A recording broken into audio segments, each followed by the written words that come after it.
দুই, এই যে ধর্ম রাজনীতি করে, সাম্প্রদায়িক রাজনীতি করে যে সাম্প্রদায়িক বিদ্বেষ বিভাজনের পরিবেশ তৈরি করেছে, সংখ্যালঘু জনগণ হিসেবে বিজেপিকে ভোট দেবে না?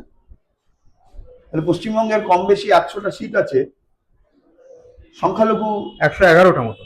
আমি বললাম তো কম বেশি, আমার পরিসংখ্যান মনে থাকে না, সেখানে সংখ্যালঘু মানুষেরাই হলো নির্ধারক শক্তি। তাহলে প্রথমেই তো এতগুলো সিট থেকে বিজেপি বাইরে।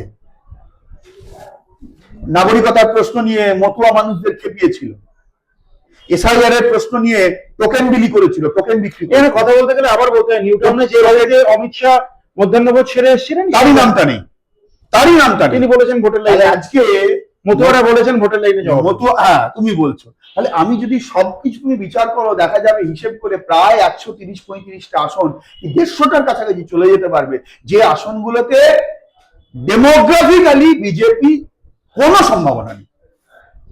তাহলে বাকি 144টা নিয়ে ওরা সরকার করবে। কিন্তু এটাও ঠিক যে তৃণমূলের বিরুদ্ধে অ্যান্টি ইনকামবেন্সির হাওয়া প্রবল ভাবে বইছে। হ্যাঁ আছে, এবং সেই মানুষরা বিজেপিকে ভরসা করবেন। আছে, কেন করবেন? এইবার আমি তোমার এই প্রশ্নে আসি। তার আগে একটা কথা বলি, এই যে 61 লক্ষ মানুষ পশ্চিমবাংলায় ঝুললো, কি বলে ওটাকে বললো, প্রথমে বললো ওই লজিক্যাল ডিসক্রিপেন্সি, কোনোদিন শুনিনি, বিহারে প্রথম শুনলাম, এখানে আরো খারাপ করলো। আরে এআই দিয়ে হয়? মানুষের কাজটা মানুষ করে, মানে কাজ লজিক্যাল ইডিওসি। তারপর তারপর তারপর কি বললো এখন, কি আন্ডার অ্যাডজুডিকেশন, কোনোদিন শুনিনি। সাধারণ লেখাপড়া জানা মানুষ বিচারাধীন। কিসের বিচার? কে অন্যায় করেছে বিচার করবে? কে কার বিচার করবে? প্রধানমন্ত্রী কাগজ লাগাতে পারবে? এন্টায়ার পলিটিক্যাল সায়েন্স বলেছিল না, আমি এন্টায়ার পলিটিক্যাল সায়েন্স পড়েছি।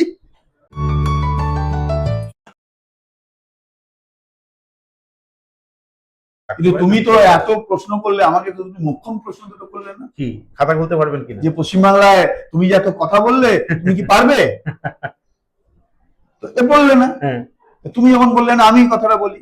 প্রথম কথা হলো যে পশ্চিমবঙ্গের এই কটা বছর ধরে যে বাইরে আমাদের সরকারে আসার কথা হচ্ছে, খাতা খোলার প্রশ্ন কেন করবো? খাতা, ইয়েস, আপনি তো আই অ্যাপ্রিশিয়েট ইউ, ইয়েস, ইস্তেহার নিয়ে আলোচনা, এবং মানুষ চাইলে সম্ভব।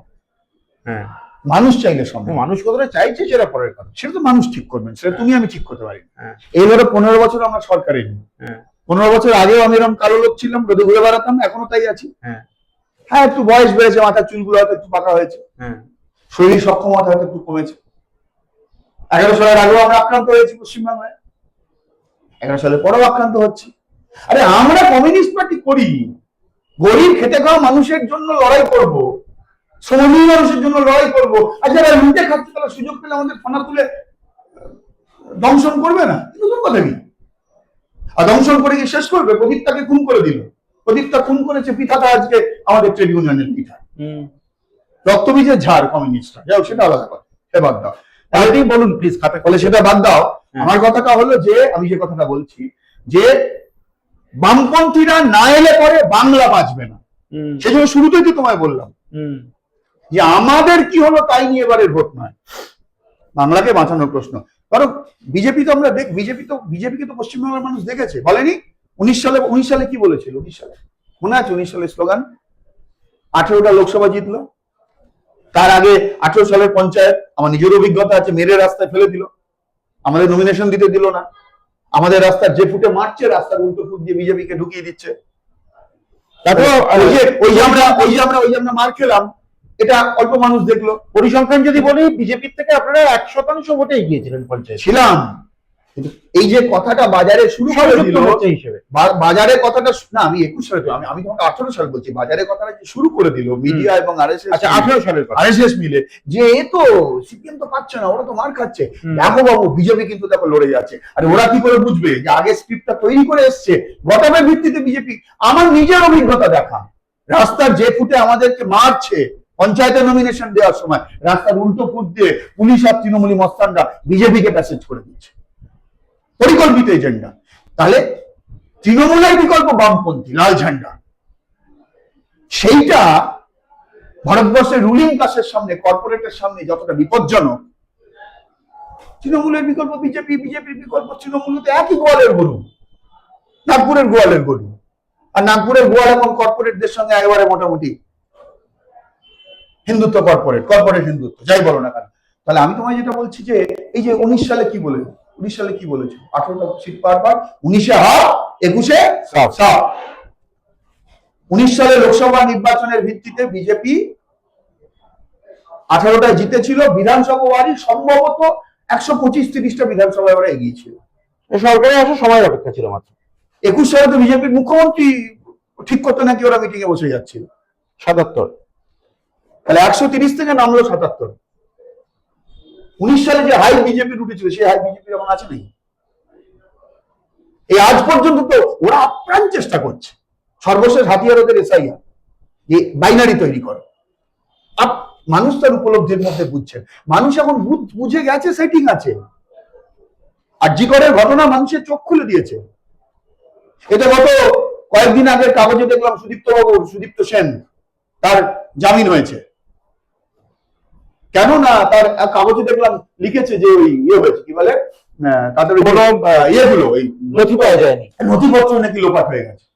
অভিযোগ সমন্বিত নথি পাওয়া যায় না, বিচারকের কিছু করা ছিল। সিবিআই কি বলে ইডি সিবিআই সিআইডি প্রথমে, তারপরে ইডি, তারপরে সিবিআই। হ্যাঁ, তাহলে কোথায় গেল স্পেশাল টাস্ক ফোর্স? তাহলে কোথায় গেল?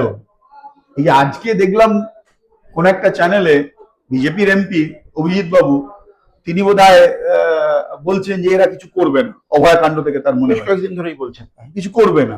স্বাভাবিক তো, কেন্দ্রীয় সরকারের হাতে, কেন্দ্রীয় স্বরাষ্ট্রমন্ত্রীর হাতে আমাদের বিশ্বাস এমন ঠোস তথ্য ফাইল আছে যাতে লোকে যাদেরকে বেশি ভাইপো বলে, আমি বলি না, তাদের বাইরে থাকার কথা নয়। আপনি কি বলেন? তৃণমূল না চাইলে রাজনৈতিক লোক, রাজনৈতিক পরিচয়ের নাম আছে তো। বিজেপি না চাইলে, আরএসএস না চাইলে পশ্চিমবঙ্গে তৃণমূলের গভর্নমেন্টে চলতে পারত? ওরা তো সবসময় ক্যালকুলেশন করছে, ওরা তো খোলাখুলি বলেছে তৃণমূল থাকলে থাকুক, বামপন্থীরা যেন না আসে। ওরা জানে, ওদের প্রভুরা ওদের বলে দিয়েছে। আরএসএস এর এজেন্ডা হলো আরএসএস রাজনৈতিকভাবে কমিউনিস্টদের ঘৃণা করে, আর কর্পোরেটরা অর্থনৈতিকভাবে শ্রেণীগতভাবে কমিউনিস্টদের ঘৃণা করে। তাহলে মতাদর্শ এবং রাজনীতিতে আরএসএস এর ঘৃণা আর শ্রেণী অবস্থান থেকে কর্পোরেটের ঘৃণা মিলে গিয়েই তো আজকে কর্পোরেট হিন্দুত্ব চায় না পশ্চিমবঙ্গে বামপন্থীরা এক কদম এগিয়ে যায়। ফলে ওরা তো এই বাইনারিকে রক্ষা করার চেষ্টা করবে। তুমি বলো আজ পর্যন্ত কি বাইনারি আছে? মানুষ তো অভিজ্ঞতার ভিত্তিতে আজকে বুঝতে পারছেন। যাই হোক, আমি যেটা বলছি এটা তো হাইপোথেটিক্যাল কথা, মানুষ বুঝতে পারছেন, বুঝতে পেরে ভোট দিতে যাবেন, কি করবেন না করবেন পরের কথা। আমি তোমার ম্যাথামেটিক্যালি বলছি, তাহলে এই যে 130 থেকে তুমি 21-এ তোমার হাইপ উপরে উঠে গেল, তুমি মুখ্যমন্ত্রী ঠিক করে ফেললে, তুমি 77-এ নেমে এলে, তাও সবকটাকে রাখতে পারলে না, ঝাঁকের কই ঝাঁকে ফিরে গেল। 24 সালের ভোটে তুমি 18 থেকে তুমি নেমে এলে 12-তে। আপনারা শুনলেন তোমাদের আরে আমি আসছি, তোমাদের ইন্টারনাল সার্ভেতে তোমরা জানো তোমার এখানে গভর্নমেন্ট করতে পারবে না। কারণ বিজেপি যদি বাংলায় গভর্নমেন্ট করতে পারবে বলে সম্ভাবনা তৈরি হতো, তাহলে রবীন্দ্রনাথকে অপমান করতো। বাংলায় কথা বলে পরিযায়ী শ্রমিকদের বিজেপি শাসিত রাজ্যগুলোতে ওইভাবে নেতাজির হাতে আরএসএস এর কথা নির্মম অত্যাচার করতো না। এবার আমি তোমায় কেন বলছি বিজেপি পারবে না? এটা একটা পাঠ, ইতিহাস বলছে, ট্র্যাক রেকর্ড বলছে পারবে না। বোধহয় একটু আগে তোমায় বললাম যে পশ্চিমবঙ্গের মানুষ, ভারতবর্ষের মানুষ, দেখো তোমায় আমি বলি যে ঠিকই বিজেপির ফ্লারিশ হয়েছে মন্দির রাজনীতিকে কেন্দ্র করে ভারতবর্ষে। এটাও ঘটনা যে ভারতবর্ষের জনসমাজে, আমাদের পশ্চিমবাংলার জনসমাজে আরএসএস এর আইডিওলজি এখন অনেক গভীরে গেছে, কোনো সন্দেহ নেই। বিদ্বেষ বিভাজনের একটা মাহল তৈরি হয়েছে, কোনো সন্দেহ নেই। যারা সরব রামনবমীর মিছিলে, যারা সাম্প্রদায়িক উস্কানি আর অস্ত্রের ঝঞ্ঝনানি করে, তারাই পশ্চিমবাংলার একমাত্র হিন্দু মানুষ নন, তারাই ভারতবর্ষের একমাত্র হিন্দু মানুষ নন। ভারতবর্ষের আবার 80% মানুষ হিন্দু। তারা যদি মনে করতেন যে ভারতবর্ষটা ধর্মনিরপেক্ষ রাষ্ট্র না হয়ে এটাকে আমি হিন্দু রাষ্ট্র করবো, তাহলে মোদী, মোহন ভাগবত আর অমিত শাহ কোনো প্রয়োজন পড়তো না, তারাই করে দিতেন। আরে না, রাম মন্দির যেখানে সেই ফৈজাবাদী হারলো। বললো কি 24 সালের 22শে জানুয়ারি যে রাজনীতি দিয়ে ওরা এতটা বাড়লো, তার তো হ্যাপি এন্ডিং, মন্দির তৈরি হলো, প্রধানমন্ত্রী উদ্বোধন করলেন লজ্জার মাথা খেয়ে, কনস্টিটিউশনাল সমস্ত বিষয়কে ভুলে গিয়ে। বললো না 400 পার, 62টা আসন কমে গেল।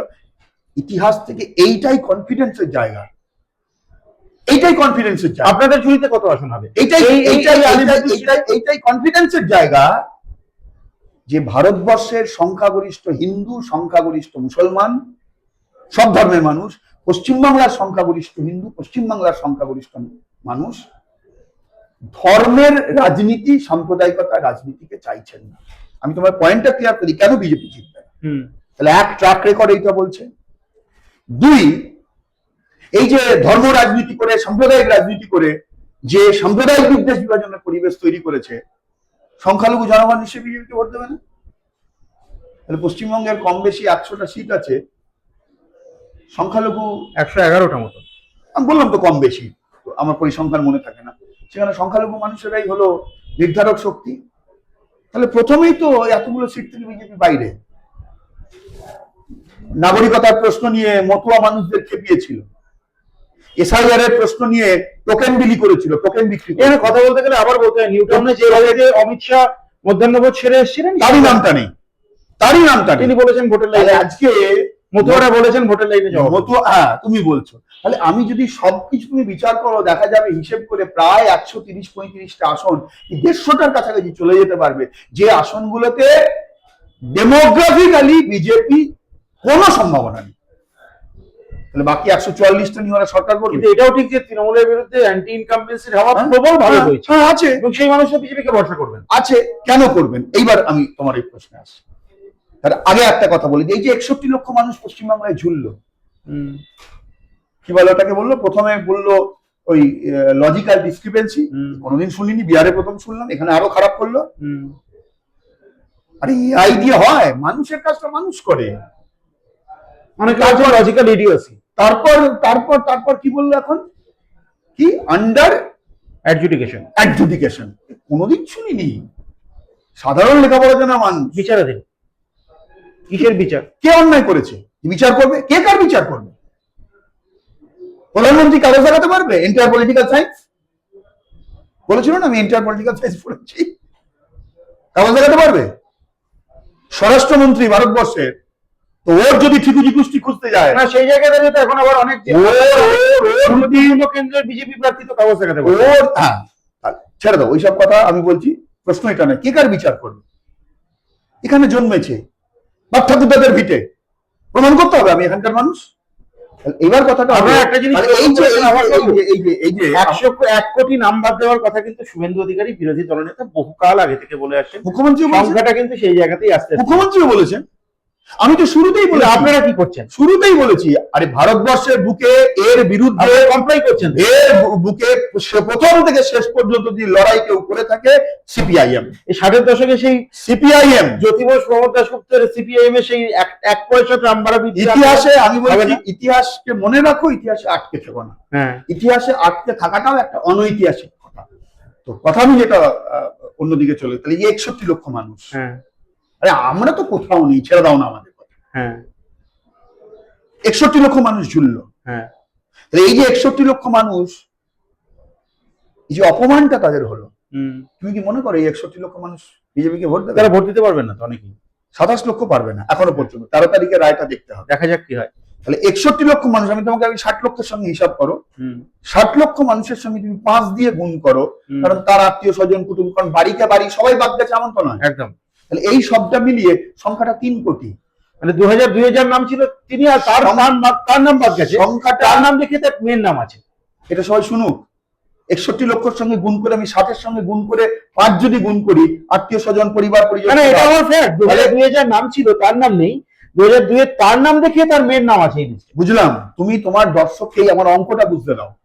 তাহলে এই যে 60 লক্ষ মানুষ 5 দিয়ে গুণ করলে, কেন 5? ওই যে বললে পরিবারে এর আছে ওর নেই, তাহলে এই সংখ্যাটা যোগ হবে, তার পরিবার পরিজন আছে। আমি যদি মিনিমাম 5 ধরি, তাহলে 60 লক্ষকে 5 দিয়ে গুণ করলে হয় 3 কোটি। 3 কোটির থেকে আমি যদি তর্কের খাতিরে ধরে নিই যে এখনো পর্যন্ত আন্ডার অ্যাডজুডিকেশনে থাকা 27 লক্ষ মানুষের কিছু হলো না, তাহলে তার থেকে যদি আমি 3 কোটি থেকে 27 লক্ষ বাদ দিই, তাহলে 2 কোটি 73 লক্ষ। তাহলে এই 2 কোটি 73 লক্ষ মানুষ এবার পশ্চিমবাংলায় বিজেপিকে ভোট কেউ দেবে না, কেউ দেবে না, এবং একটা বড় অংশের ভোট তৃণমূল পাবে না।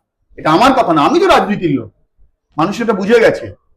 তুমি যে শুধু ওদের দিকে দোষ দিচ্ছ, তাহলে ভোটার কাজটা তো তোমার এখানকার কর্মচারী। মানুষ তো বলছে যে আইপ্যাক তুমি তো ঢুকে গিয়ে এসব করেছো, তাহলে মানুষের পারসেপশনে আছে, তুমি এটা প্রমাণ করতে পারছো না। পলিটিক্সে প্রমাণ নিয়ে কাজ হয় না, পলিটিক্সে পারসেপশনে কাজ হয়। তাহলে দেখো ট্রাক রেকর্ড বলছে বিজেপি কমছে। ট্রাক রেকর্ড আমি লজিক্যালি, এটা লজিক্যালি ডিসক্রিপেন্সি নয়, লজিক্যালি আমি বলছি যে অপমানিত, হয়রানির শিকার এই 2,73,00,000 মানুষ, প্রত্যক্ষ এবং পরোক্ষ, তারা বিজেপিকে দেবে না। 60 কোটি ভোটারের মধ্যে যদি 2,73,00,000-কে প্রথম মাইনাস করে শুরু করে, 6 কোটি, 6 কোটি ভোটারের মধ্যে 2,73,00,000-কে যদি মাইনাস করে শুরু করে, 6 কোটির মধ্যে 80% যদি পোল হয় তাহলে ভোট 5 কোটির কাছাকাছি ভোট পড়বে। সব ভোট বিজেপি পেয়ে যাচ্ছে। কোনো বোকা বিশ্বাস করবে? প্রধানমন্ত্রী, স্বরাষ্ট্রমন্ত্রী, মুরলীধর স্ট্রিটের লোকেরা বিশ্বাস করে বিজেপি জিতবে না? আর তুমি যে শেষ কথাটা বললে যে তোমরা কি করবে, তোমাদের কথা 24 সালের ভোটের পার্সেন্টেজ অনুযায়ী, ঠিকই তো, 24 সালের ভোটের পার্সেন্টেজ অনুযায়ী আমরা তখন কোথাও নেই। সমস্ত জোট সবকিছু করলে 10%-এর একটু কম বেশি। ছেড়ে দাও না, আমি আরো কম ধরছি, আমি তো তোমার কথাটাই বলছি, নেই। আচ্ছা, তুমি যদি খেয়াল করে দেখো 24 সালের ভোটের পর থেকে কিন্তু লেফটের ভোট আর কিন্তু কমছে না। পয়েন্ট নাম্বার 1, 24-এর পর তো ভোট হয়নি। তুমি 23 থেকেই দেখো, 50 থেকে, 50 তো আপনারা হাইক পেয়েছিলেন। তুমি যদি 21 থেকে দেখো, 21-এ যে ভোট পেয়েছি তার সঙ্গে তুমি তুলনা করো 24-এর, আমি ওই তুলনাটা বলছি। 24-এর পরের ভোট নয়, পঞ্চায়েতে আপনারা পারলেন। তুমি আবার তোমার অন্য প্রশ্ন চলে যাচ্ছে, তোমার জন্য নয়, তোমার দর্শকের জন্য এটা জানা দরকার। তাহলে 21 থেকে 24 এই যে পর্বটা, 21 হলো লাস্ট ভোট, তারপর 24-এর ভোট, মাঝে পঞ্চায়েত তো অন্য এজেন্ডা। পঞ্চায়েতের সঙ্গে তুমি জেনারেল ইলেকশনকে গুলিয়ে দিও না। তুমি তোমার কথা দিয়ে আমার খানিকটা উৎসাহিত করতে পারো, আমার পার্টির লোকদের উৎসাহিত করছি না, আমি বলছি ছোট ভোটে পাচ্ছেন, বড় ভোটে পাচ্ছেন। পয়েন্টটা বলি, ছোট ভোটের লড়াই মানুষ, এই পয়েন্টটা তুলে রাখো। আমি লাস্ট প্রশ্নটা এটাই বলবো, এবং তোমার এই পয়েন্ট আমার শেষ কথার সঙ্গে জুড়ে দেবো। অনেকক্ষণ হয়ে গেল, 1 ঘন্টার উপর, তোমার লোক দেখবে না বসে। তো আমি যে পয়েন্টটা বললাম যে তাহলে 21-এর তুলনায় যদি 24-এ ধরা যায়, তাহলে দেখা গেল এটা এক জায়গায় দাঁড়িয়ে আছে, 24-এর সামান্য কম আছে। আবার এই যে তুমি 23 বললে, 23 আবার বেশ খানিকটা বেশি আছে। এটা তাহলে অ্যাভারেজ করলে দাঁড়ায় যে 21-এর পর 24 থেকে কিন্তু লেফট ভোট একটা জায়গায় আছে। তার মানে ধরতে হবে এই 7-8% লোক পলিটিক্যালি লেফট। যত বিভ্রান্তি হোক, যত প্রলোভন হোক, এ ভোট যাবে না। 11 সালের ভোটে বিজেপি কত ভোট পেয়েছিল পশ্চিমবাংলায়? 5% কাছাকাছি, 5-এর নিচে।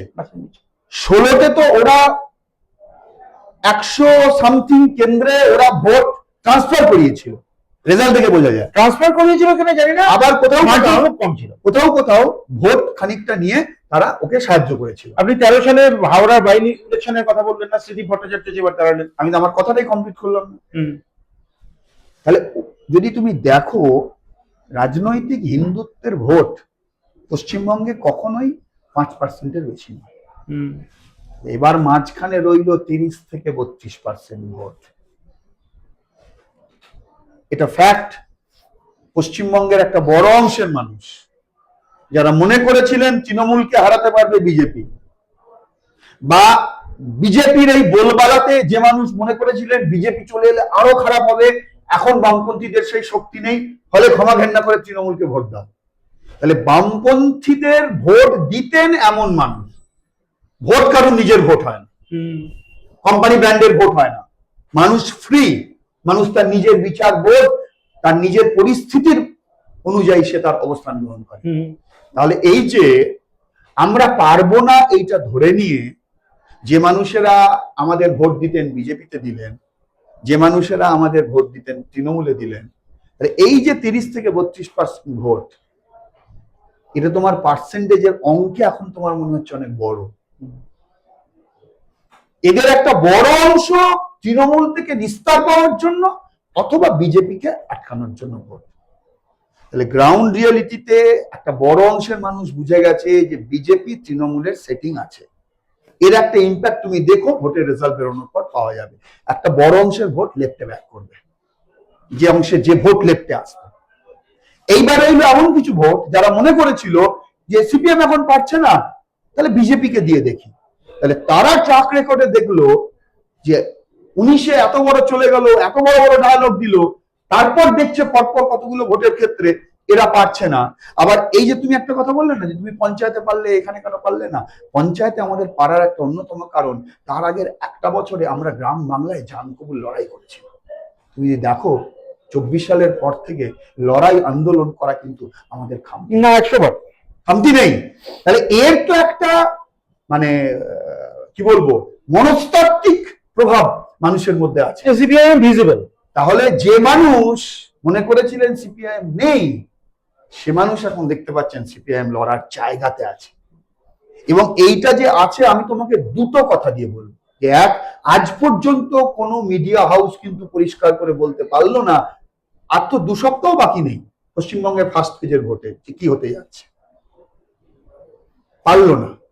এমনি বড় হাউস সে ওপিনিয়ন ক্রিয়েট করে, কনসেন্ট ম্যানুফ্যাকচার করে, তাহলে সেটা করতে পারছে না। তার কারণ গ্রাউন্ড রিয়ালিটিতে এতদিন ধরে যে বাইনারি, তৃণমূল বনাম বিজেপি, বাইনারির ফলে তীব্র বাইনারি, রাজনৈতিক বাইনারি, সেটাকে সাপোর্ট দিয়েছিল কমিউনাল বাইনারি। মানুষ তার এক্সপিরিয়েন্সের মধ্যে বুঝেছে, একটা বড় অংশের মানুষ, বিজেপি হোক আর তৃণমূল হোক, মানুষের ধর্ম পরিচয়কে নিজেদের স্বার্থে, নিজেদের রাজনৈতিক স্বার্থের জন্য ব্যবহার করেছে। আমরা ক্ষতিগ্রস্ত হয়েছি। কি সংখ্যালঘু মানুষ, কি সংখ্যাগুরু মানুষ, সবাই এটা বুঝেছেন। তার একটা মনস্তাত্ত্বিক পরিবর্তন ঘটছে। তাহলে এর সঙ্গে আমি তোমায় যেটা যে পয়েন্টটাকে যোগ করছি, তাহলে এই যে পরিবর্তনগুলো, এগুলো কিন্তু লেফট ইনক্লিনেশনে আসবে। এবং এই গ্রাউন্ড রিয়েলিটিতে লেফট যে আবার লড়াই করছে, এবং এই যে বাইনারি, এই যে দুটুকরো ভোট করে দিয়েছিল, তাহলে প্রথমত মানুষ তার অভিজ্ঞতার ভিত্তিতে এক, তৃণমূল বিজেপির সেটিং, 2, বিজেপি পারবে না, কারণ মানুষ দেখছে পারলো না, 3, মানুষ দেখেছে যে এরা পশ্চিমবঙ্গে ভাত কাপড়ের কথাটাকে ভুলিয়ে দিয়ে হিন্দু মুসলমান করে দিয়ে ওরা জিতেছে, ক্ষতি আমাদের হয়ে গেছে। এই সব কিছুর মধ্যে দিয়ে প্লাস নিচের তলায় লড়াই আন্দোলনে 2024 সালের পর থেকে আমরা আছি। তুমি কল্পনা করতে পারছো না যে মুড সুইং এবং ভোট সুইং পশ্চিমবাংলার গ্রাউন্ড রিয়েলিটিতে কোন জায়গায় আছে। আজকে দাঁড়িয়ে পশ্চিমবঙ্গের এই মুহূর্তে ভোট কোন কোন বিধানসভা কেন্দ্রে 3 টুকরো হয়ে গেছে, কোন কোন বিধানসভা কেন্দ্রে 4 টুকরো হয়ে গেছে। এইটাই তো হলো পয়েন্ট অফ রিটার্ন, তুমি ইলেকটোরালি বলো। তাহলে এথিক্যালি, পলিটিক্যালি, লজিক্যালি, এবং আমি মানুষের মুড সুইং এর কথা বলছি। কত পার্সেন্ট ভোট হবে? কতবার? আমি তো রাজনৈতিক না না ঠিক আছে, তবুও আমি রাজনৈতিক গণৎকার হবো, এটা কেউ বলতে পারে না। এটা বলতে যাওয়া মানে বুর্বাক। না, আমি একদম হাইপোথিসিস। প্রথম কথা হলো যে এতক্ষণ কথা বলার পর যদি তুমি আমাকে 10%-এর বেশি ভোট আপনারা পাবেন আশা করছেন। 10% আছো কোথায়? তুমি কল্পনা করতে পারবে না। তাহলে এতক্ষণ ধরে তোমাকে আমি বোঝাচ্ছি কি? আসন সংখ্যা 2 অঙ্ক পেরোবে। এতক্ষণ ধরে তোমাকে বোঝাচ্ছি কি? আসন সংখ্যা 2 অঙ্ক পেরোবে। আমরা ইস্তেহারে গেছি গভর্নমেন্ট করার জন্য, তুমি জিজ্ঞেস করছো আসন সংখ্যা 2 অঙ্ক। ইস্তেহার করেছেন গভর্নমেন্ট ফর্ম করার জন্য, আসন সংখ্যা 10 পেরোবে কিনা এই প্রশ্ন করার মানে হয় না, বললেন আভাস রায় চৌধুরী। বাকিটা তো সময় বলবে। আপনার চোখটা খুবই শুরু হবে ইউটিউব চ্যানেলে।